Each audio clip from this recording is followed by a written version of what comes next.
Hey, Chandler Bolt here, and joining me today is Gillian Perkins. Gillian is a marketing strategist for online entrepreneurs and the author of the book Sorted.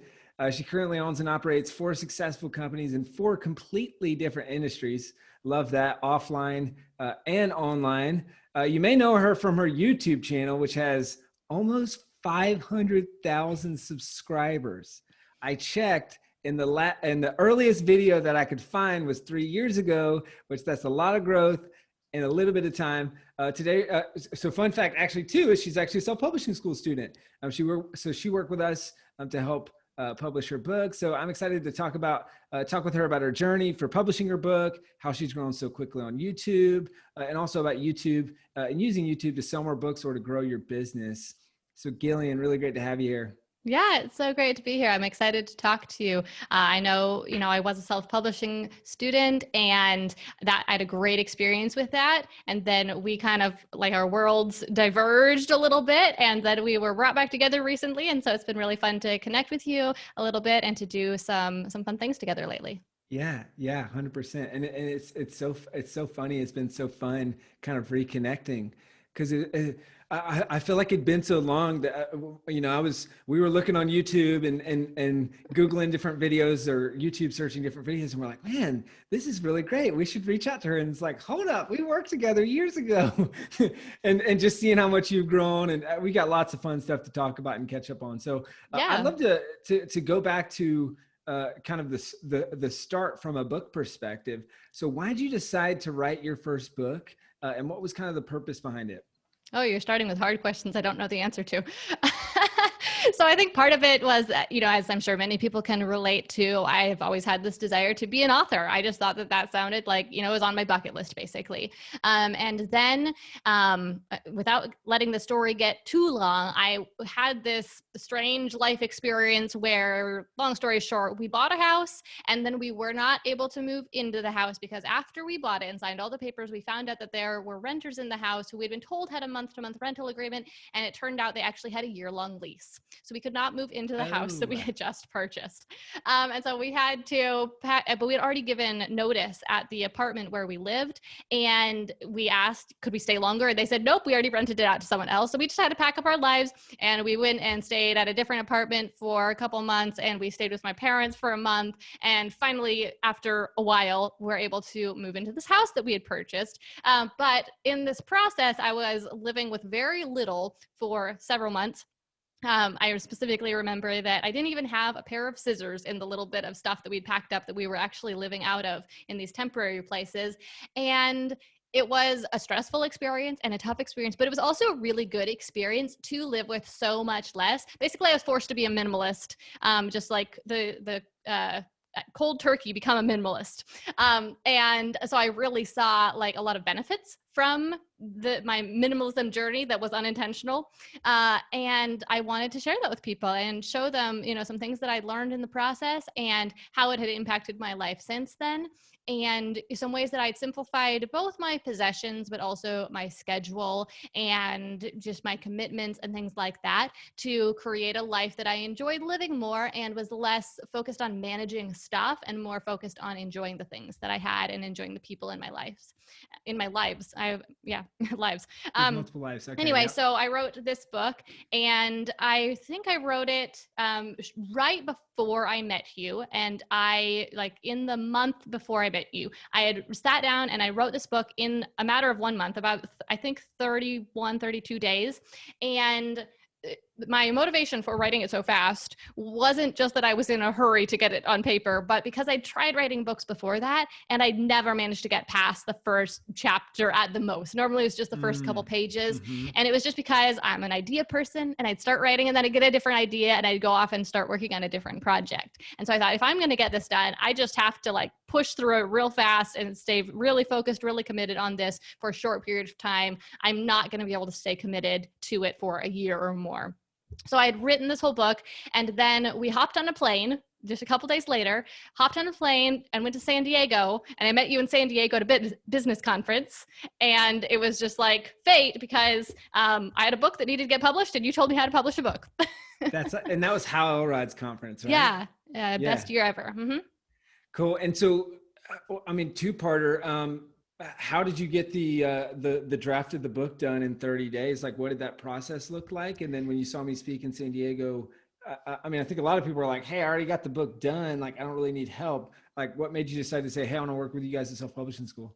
Yeah. Well, how I got it done was I woke up at, it was a Hal Elrod conference. So I was on an early morning kick, right? So I was waking up at 5 a.m. every morning. I woke up at 5 a.m. and I wrote for an hour. And my goal was to get at least 1,000 words done, and then I could stop. So if I got 1,000, but I was basically writing one chapter.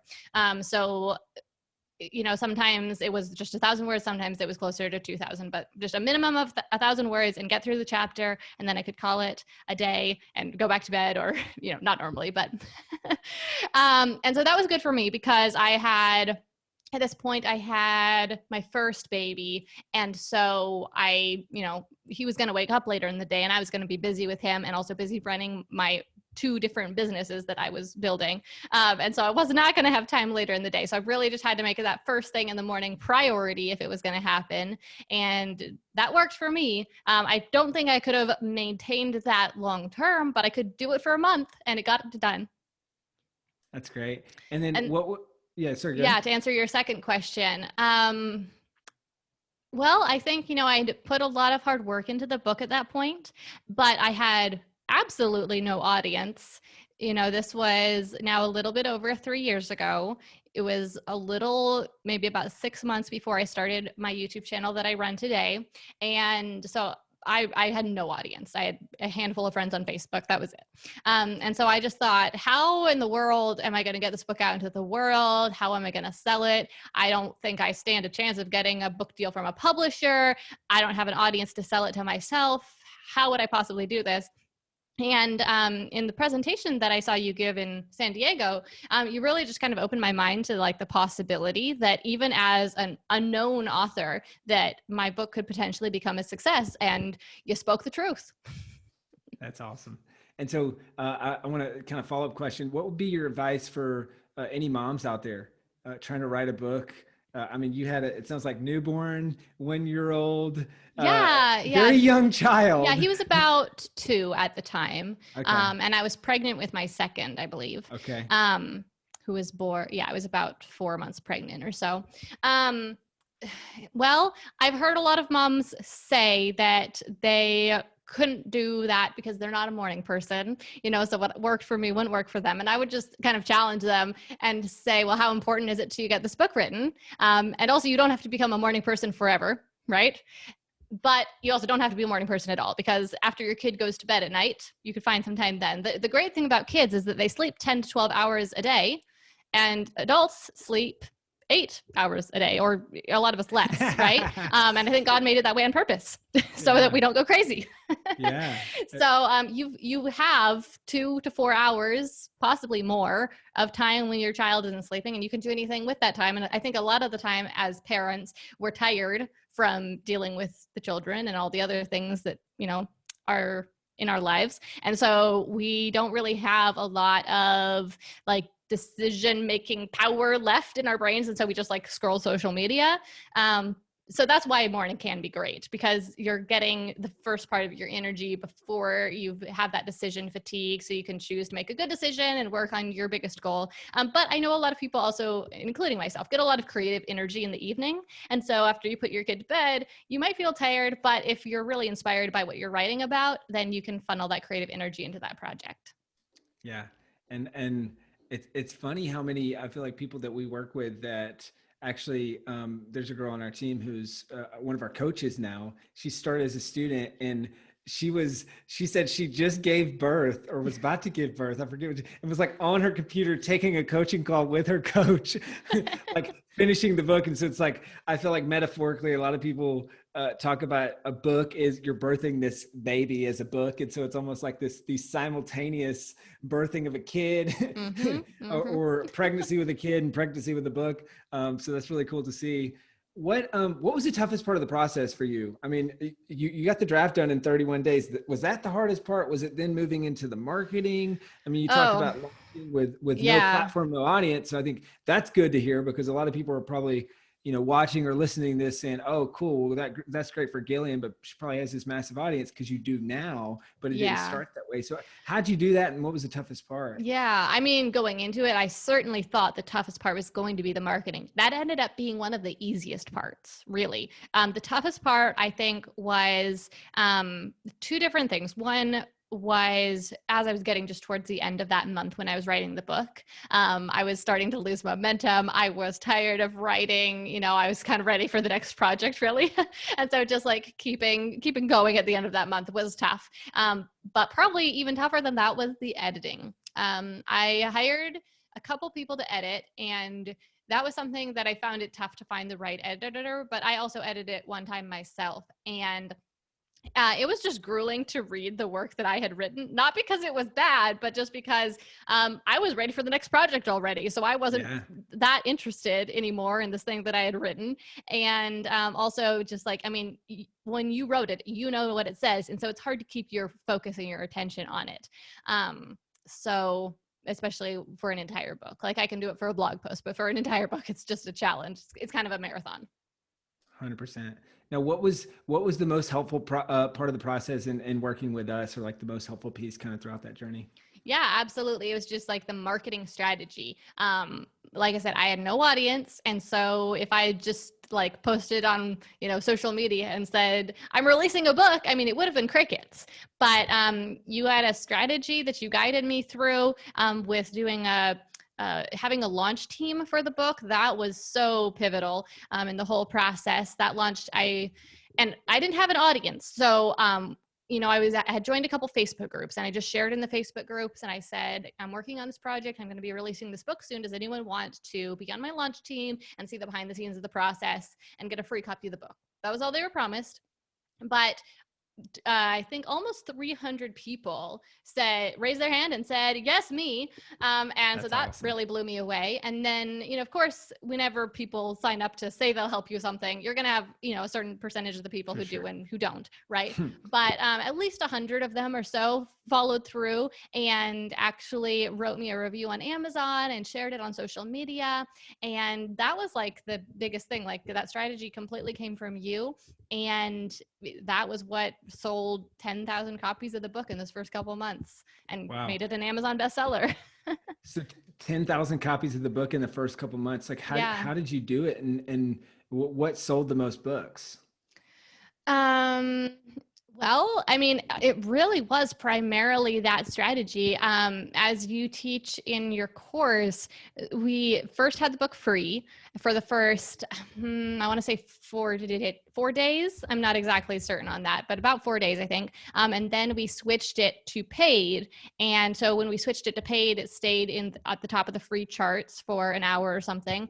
And it also gave it a lot of momentum on the paid charts. So we just got a lot of visibility. And the other thing that I would attribute the success to, honestly, is the cover design. We used a designer who you recommended. And I think who designed the covers of a couple of your books as well. Oh, yeah. And she did an amazing job. I had tried to design the cover. Well, actually, I don't know if I tried myself, but I had tried having some other designers design it, and I told them what I wanted. And it really didn't work because I didn't really know what I wanted. And what they came up with was just not right. I knew it wasn't right. And so with this designer, I didn't tell her what I wanted. All I told her was like a vague idea I had. Like, I think I like this color and this color. Like, that was pretty much what I told her. And then I told her I wanted to keep it simple. Like, that was what I told her. Yeah. And she created this, and it was beautiful. And I think that this cover on the Amazon charts just did really well. Like, it was very appealing to people. So it had visibility from being on the Amazon charts. And then it was getting clicks because it was pretty. 100%.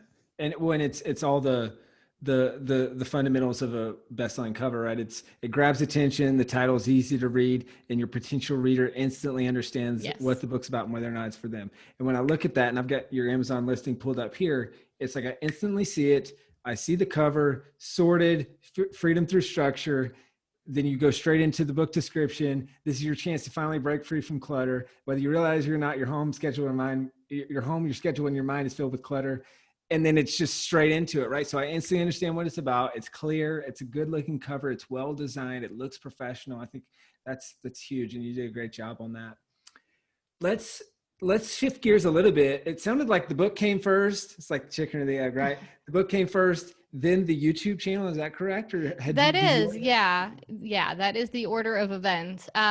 So people can learn from my mistake here. Not that I would necessarily change how I did this, but basically, I wrote this book about something I was just passionate about. And Mm-hmm. this started to grow my email list because I did not do this very elegantly, but I said, if you want more free stuff, this is like practically exactly my words. If you want more free stuff, then sign up for my email list. And about 1,000 people or so immediately went and signed up for my email list, which was really cool. But those people then had nothing to do with the business that I ran, which at the time was a local marketing agency I was running. And so I had been, working on growing my email list for my business. And then suddenly I had these people who had a different interest. So it did help to start to build my audience a little bit, but it wasn't nearly as strategic as it could have been. A few months later, I started my YouTube channel. I believe that this book came out in May, and then I started my YouTube channel in July. So it's just a couple months later. And was able to grow that. And the two weren't really related, but they could have been. And so that's like my advice to other people who might be doing this, regardless of which one you do first. If you're doing, two different things, just like if you can tie them together, then you're going to build more momentum. Yeah. So if you were to go back, you would have written a book that was related to your business first, and then you would have a book that's related to that business, and a YouTube channel that's related to that business. Yeah, So it's for kind of sure. the whole ecosystem. Mm-hmm. I see. So you start this YouTube channel a couple months after the launch in the book, and it's different. And so I would imagine it's not a huge thing that's like a huge focus to sell books from the YouTube channel. So why the YouTube channel? Why start the YouTube channel after you publish the book? Yeah, the YouTube channel is related to my business. So basically, I had a different YouTube channel now about 6 years ago, and the videos I made on this old YouTube channel were truly horrendous. Just like the quality was really low because I didn't know how to make videos at all. I had a really poor quality camera. Just everything about the videos that could have been poor quality was poor quality. And but I kept doing it for a couple of years, off and on, wasn't super consistent with it. But despite all the mistakes I made and how inconsistent I was, I still had a few videos that really took off and went viral to some degree. The one that was the most popular got around like 400,000 views. And, where most of my videos were getting just, a couple hundred maybe. And so I shut that channel down because I had just like kind of realized how bad the videos were basically. And this wasn't what I want to be doing. I don't know what I'm doing here, but it's not my true calling. Like, long term, this is not where I want to be. So I shut that channel down. But then a couple years later, I'm working on building my marketing agency. And I remember I was able to get visibility on YouTube pretty easily. Like, I didn't try that hard. I did everything wrong. And still, somehow, a lot of people saw my face, saw my channel. And so I decided to try it for my business. And so that was why I started that channel. And, I didn't, of course, know for sure it would work, but it seemed pretty likely to me. But I just committed for 3 months. I'm just going to post a video every week for 3 months and see what happens. And 3 months later, I had almost 4,000 subscribers on that channel. It was 1,000 the first month, 2,000 the next month, and then the following month from 2 to 4. And so it clearly was working. It only sped up from there. So then I switched from 1 video a week to 2 videos a week to speed it up even more. But I don't remember what your question was at this point, but that's why I started the YouTube channel. Yeah, why start the YouTube channel? And so then how did you get your early traction on your YouTube channel? Like, what worked well? And then how have you grown so quickly since then? Yeah, so I mean, like there's a lot that could be talked about here, but one of the things that really like gave me faith from the beginning that like there was a possibility of succeeding was I noticed that on YouTube, I watch a lot of YouTube, and I noticed that I was hard pressed to find a channel that actually had good quality videos on it, that wasn't growing quickly or already big.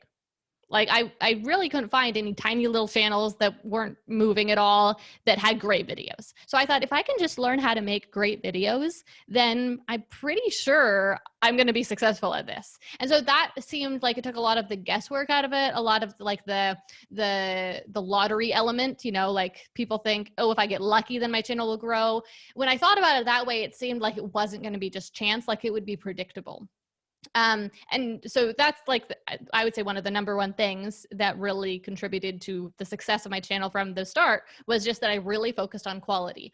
Now, I hadn't gone to film school between my terrible videos and my great, you know, my new channel at all. So my first videos were not that great, but I was just really committed to showing up every single week, making the best video I could, and working on making every video better than the last. So like learning from my mistakes, basically. And just not being afraid to fail, but also, I don't know, like putting in a real effort. With the old channel, I was just making videos for fun, which is fine, but it was just for fun and I wasn't really trying. So that's the first thing that changed. The second thing was absolutely YouTube SEO. The cool thing about YouTube is that it is primarily search driven. Plus they've got this really cool thing called suggested videos, which basically is just gold for people who don't have audiences and want to get discovered. Like YouTube has built a machine to suggest content to people who want content and to like match make those two things, people who want the content and the content that they will like. So if you start making videos and you're making good videos that some people will really like, then after a few months, the YouTube algorithm will figure out, oh, these are good videos, people like them, people click on them, and it will start suggesting them to more and more people. I mean, that's how content goes viral, and that's also how a channel can grow really quickly. And so by making good videos and then understanding YouTube SEO, I was able to start working with the algorithm instead of just like struggling against it, and that's what really did the growth. Okay, so it sounds like a lot of growth is coming from, yeah, it's highest quality content possible, learn the algorithm, which I feel like is, in a way, it's funny when you learn these platforms or ecosystems, it's very transferable. Oh yeah. Amazon, same way as Yep. iTunes. It's high quality content that keeps users on the site, and then understand the algorithm. So let's talk about the understand the algorithm piece. Like, what are the biggest things that you learned there? How does that impact the types of videos that you create? Like anything that you learned as you went down that rabbit trails to like really say, oh, okay, here are the top 3 or 4 things that you can do to maximize suggested video views or YouTube SEO or all that good stuff. Yeah. So first of all, you're just so right that the main basic idea of like good quality content plus understanding the algorithm, like you transfer that from one platform to the next. And that is the formula to being successful on any platform, right? The tricky thing is that what the algorithm likes on different platforms is different. And so like you can't just rip your video audio and put it on a podcast and necessarily have both the video and the podcast do well, because that format of content might work really well for YouTube and terrible for iTunes, or the other way around, right? And like same thing with if you just took your YouTube video and you stuck it on Instagram or Pinterest, it's not going to do very well, even if it's a great video, because it's not going to be optimized for that platform. So as far as the things that the YouTube algorithm cares about the very most, there are only 2 metrics that the algorithm prioritizes. One of them is click-through ratio. So when your video is suggested, be that in search or in the suggested videos, what percentage of people click on it? If it's suggested to 100 people, do 2 of them click on it or do 10 of them click on it? The higher that click-through ratio is, the more the algorithm perceives that people are interested in that video and the more it will suggest it to people. And just for reference, anything above about 4% for a click-through ratio is considered good, normal. And if you're over 5, then that's great. And then the other thing the algorithm cares about is watch duration. So after someone clicks on your video, how long do they keep watching? Anything over 40% here is considered good. Obviously, if your video is shorter, then that will be a shorter period of time. If your video is longer, that would be a longer period of time. But sometimes people think, oh, therefore I should then make long videos so that I can get more watch time and rank better. And that can work, but the tricky thing is that the longer your videos are, the more difficult it is to keep the video fast-paced and interesting to keep people watching. And so your watch duration percentage tends to really go down. And so it can be a lot it can work a lot better to make shorter videos where you can kind of like keep up the pace of the video and keep your audience riveted. The sweet spot for YouTube is 12 minutes, actually specifically 12 and a half minutes. That is the ideal length for a YouTube video, where it's long enough that you're going to rack up that watch time, but short enough that people will still click on it. They won't see it like, oh, that's a 60-minute video, I don't have time for that, right? And they'll actually normally watch most of the video. That's awesome. Taking notes over here. So, so watch time and watch duration, which one's more important? Because I think you hit on a catch-22 there, which is, okay, yeah, if you record longer videos, then your watch time might be better, but if they're only watching 10% of the video, that's kind of a negative signal to YouTube. So quite a few people have actually studied this, done experiments and talked to YouTube about it. And ultimately, YouTube at least claims that these things are equally important, that they both contribute. And that's actually what people have found in their experiments too, that both things are important. But I would say that from the standpoint of creating the video, you're going to create better content if you create somewhat shorter videos. And so going after that longer watch duration will be the better like strategic choice for making your video content. If you're just trying to get people to like make a long video so that people will probably watch, you know, even if they watch 10%, it's a lot of time, then you're not going to make your content in the same way. So it's better to make a shorter, punchier video basically and try to get people to watch the whole thing. Like that should be your goal. Get people to the end of your video. I see. How do you decide what to create videos on? And how does that, and how do you do that intentionally so that your channel grows faster?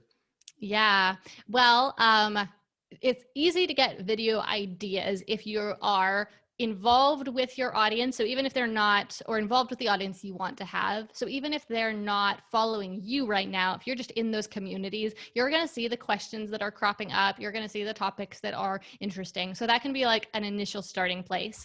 If you do have an audience, of course, you can ask your audience what topics they're most interested in. I would highly recommend though, framing this as a closed-ended question, not an open-ended question. So not, what do you want me to make videos on? But do you want me to make a video on topic A, topic B, or topic C?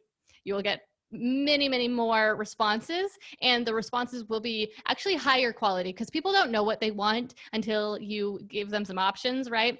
So if you ask them what they want you to make videos on, then you're going to just get all sorts of like out in left field answers that aren't really helpful for your business. But if you give them a few options that you've already strategically have decided would be good for attracting like the right customers to your business, attracting your target audience, then yeah, you'll just get much better information there.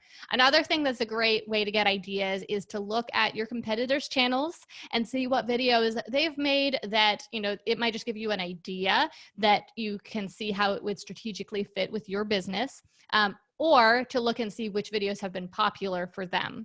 And I would highly recommend doing both, because you don't want to make a video just because it was popular, because you might be attracting the wrong people, and all views are not equal, right? We want to get views from the right people. But at the same time, you don't want to make a video just because like, ooh, this is like so strategic and like it will really make people want to buy my product if it's a topic no one's interested in. So a mistake I see people make there is they'll make a video about their product. So like, let's say they have a course about like how to attract your dream partner, and then they'll make a video that's like, why to buy the course, how to attract your dream partner, or something like that. When, you know, the name of your specific course or product might not be ranking in search at all. Like nobody's looking for it. So it's not going to rank well. People are not going to click on it. And so that's a mistake you can make.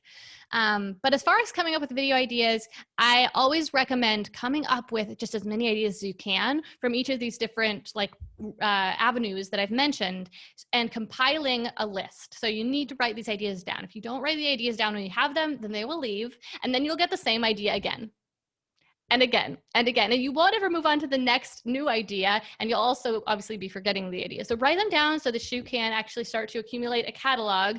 This will give you lots of ideas, and it will allow you to pick only the very best ideas, because you'll have a lot of ones to choose those like very best, juiciest ones from.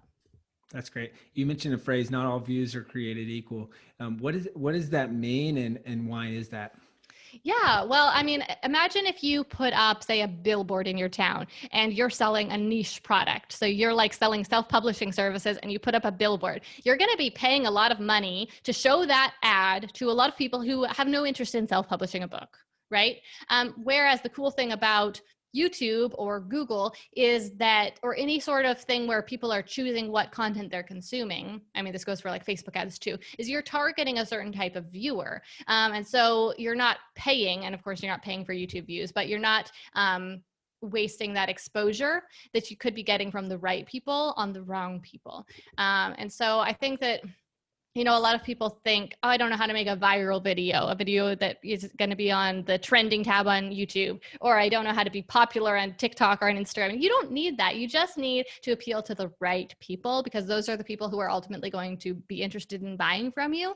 And you know, even if you're not using it for business, even if you're just creating a personal brand or a personal YouTube channel, you still want to attract the right people who will really enjoy your content, who will get something out of it. You don't just want, you know, every random person out there watching your video, because it won't be helpful to them and it's not going to be helpful to you either.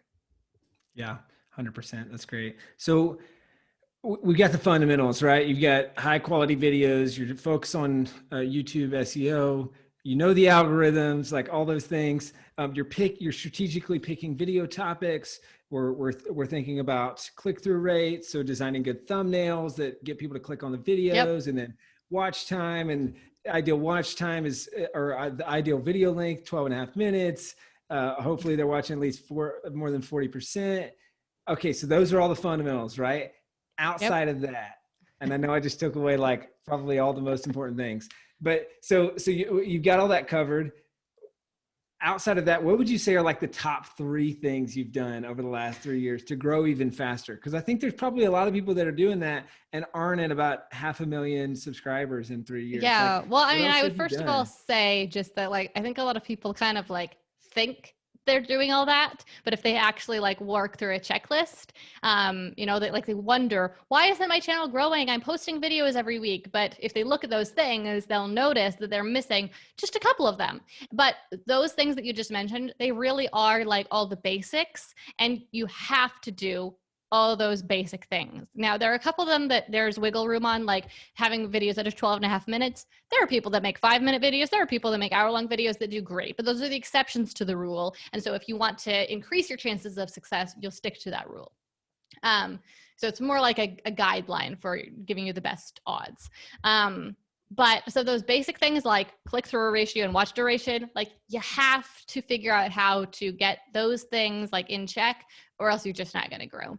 But beyond those things, to try to answer your question, like I honestly have to say there's not much beyond those things. It really, like 90% of my success has come from just those things.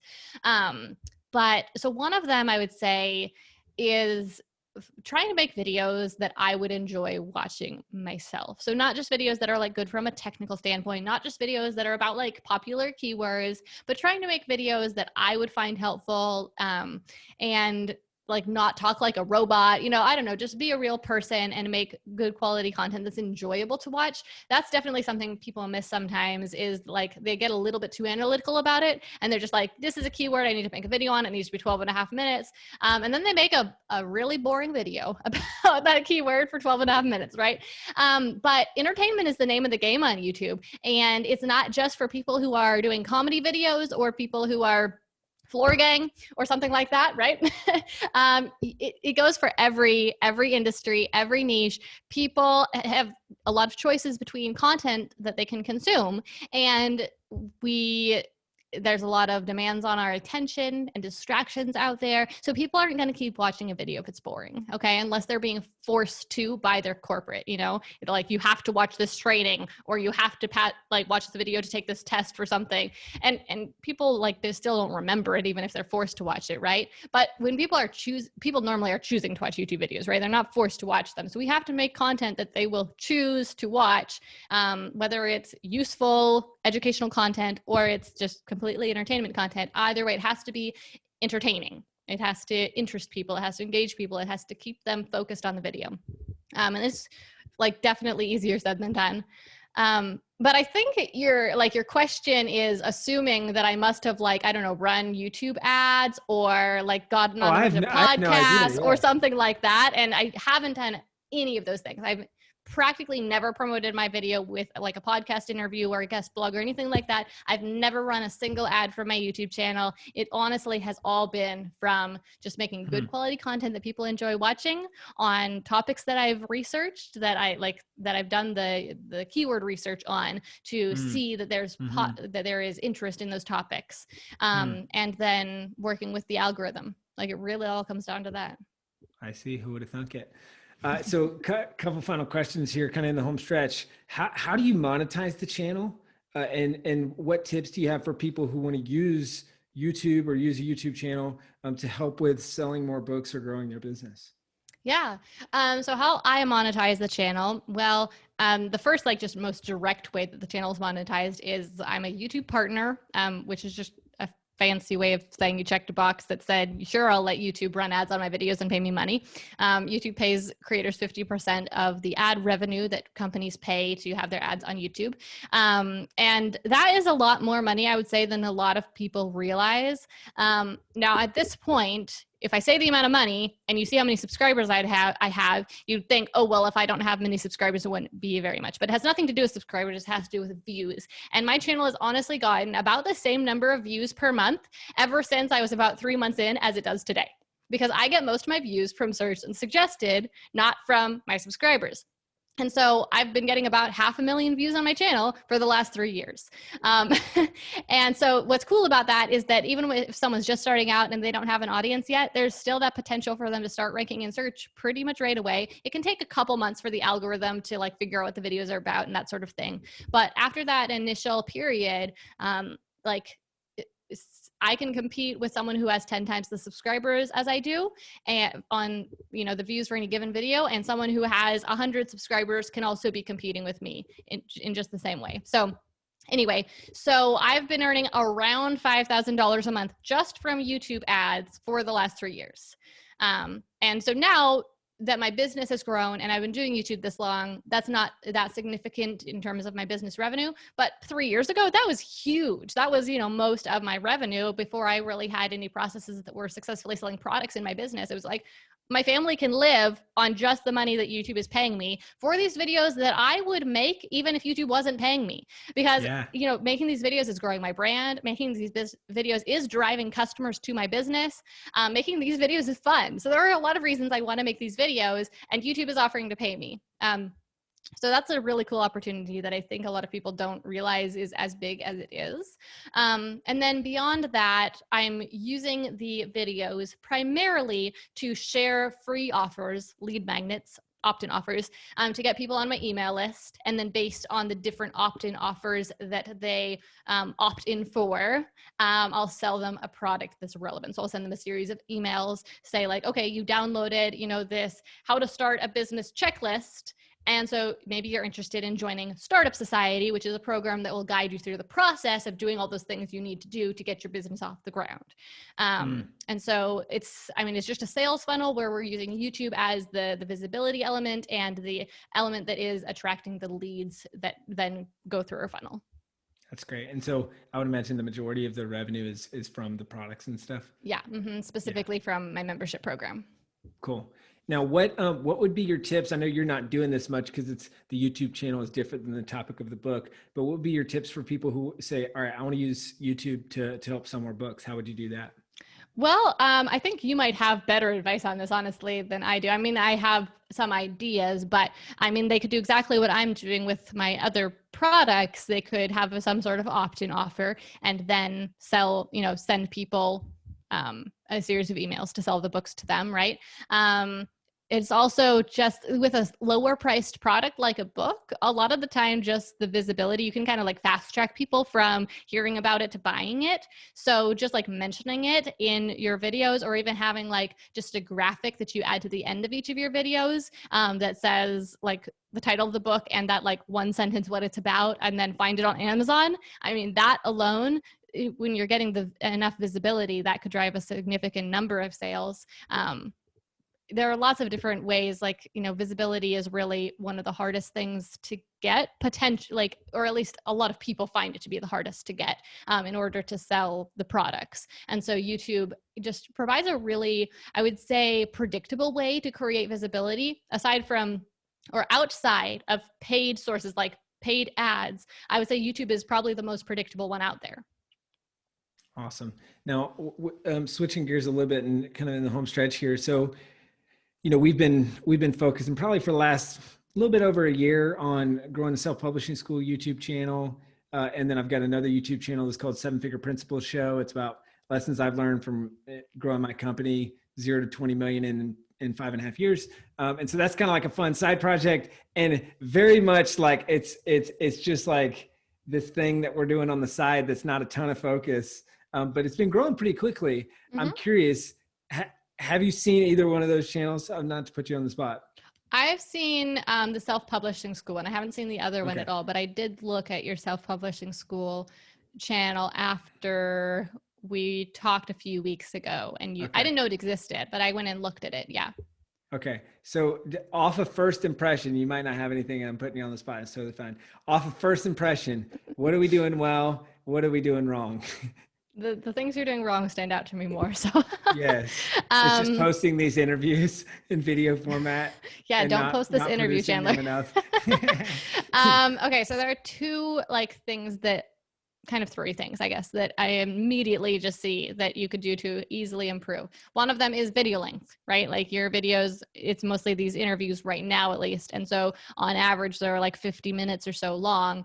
And so that's, obviously not going to be performing as well. If I look back on your channel just to last year, basically, I guess, then you weren't posting these interviews. You're posting a lot of videos actually that were potentially too short, but they were still doing better than the interviews were. But a little further back, we have a lot of videos that are around 12 minutes. And those videos, for some reason or other, have like 10 times the views.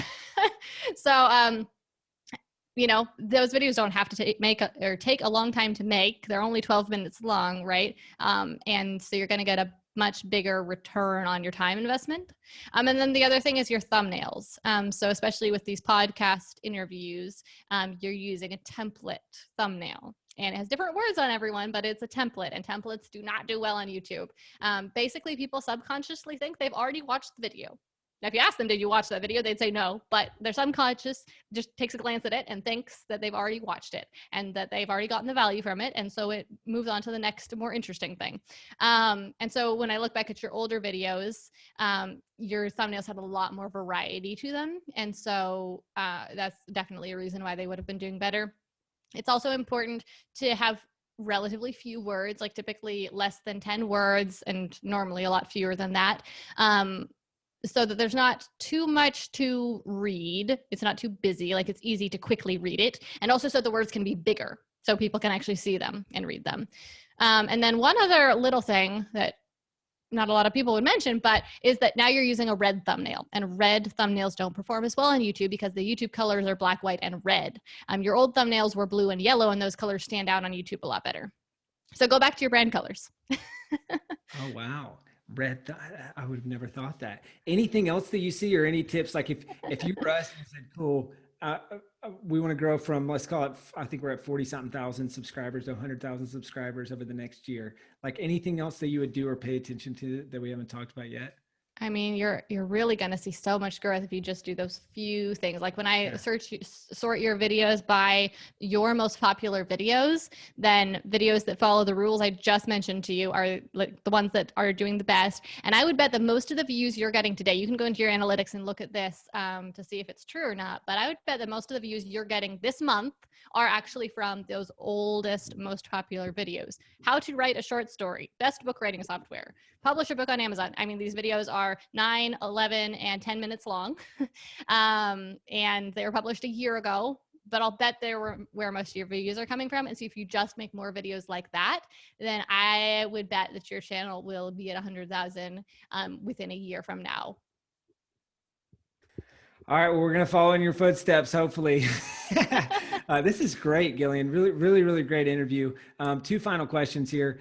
First one being, knowing what you know now, and I'll actually go Do I go book or do I go YouTube? Um, hmm. Yeah, I guess I'm just gonna have to do both. Classic. Knowing what you know now, if you were to look back to the Gillian that hadn't written their book yet, that was on this journey, or the Gillian that hadn't started a YouTube channel, what would your advice be? Knowing what you know now. Mm.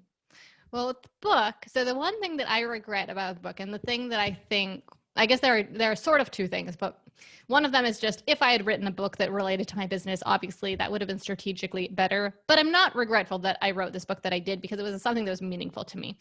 So the thing that I would have changed about the book writing process, although my old self wouldn't have done this, so I don't know how realistic this is, but if I was to do it today, I would be more patient with the process. Not necessarily the writing. I think writing in a month was fine, but I kind of rushed through the editing, I think, because I was impatient. I just wanted to get it out into the world. And I wish I'd slowed down a little bit, given it a couple more rounds of edits, maybe invested a little bit more into a higher priced editor who did a better job.